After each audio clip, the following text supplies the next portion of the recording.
Welcome friends.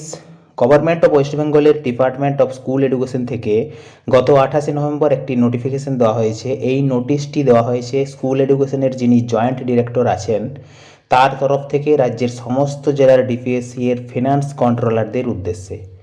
Memo number দেখুন দেওয়া হয়েছে 475-SC/G।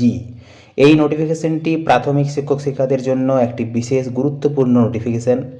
সাবজেক্টে বলা হয়েছে দেখুন, generation of NGIPF account in respect of all primary teachers as well as DPSC employees. অর্থাৎ সমস্ত প্রাইমারি টিচার্স এবং ডিপিএসসি এর কর্মীদের NGIPF অর্থাৎ non government institutions provident fund এর অ্যাকাউন্ট জেনারেট করার কথা এই নোটিফিকেশনে বলা হয়েছে। মেমো নম্বর 4309-F(EGOV) ডেটেড 12/7/2023 অনুযায়ী নন গভর্নমেন্ট এডুকেশনাল ইনস্টিটিউশনস এর পিএফ অ্যাকাউন্টের মেনটেনের জন্য WVIFMS অর্থাৎ West Bengal integrated financial management সিস্টেমে NGIPF মডিউল চালু হয়েছে। তাই প্রত্যেক প্রাইমারি টিচার ও ডিপিএসসি কর্মীর NGIPF অ্যাকাউন্ট থাকা এখন বাধ্যতামূলক।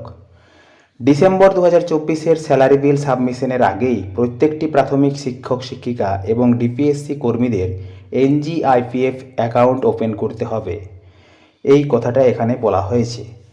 এর সাথে এও বলা হয়েছে, যদি এই NGIPF অ্যাকাউন্ট আগামী ডিসেম্বর 2024-এর স্যালারি বিল সাবমিশন এর আগে জেনারেট না করা যায় তাহলে স্যালারি বিল IOSMS এর পোর্টালে ফাইনালাইজড করা যাবে না।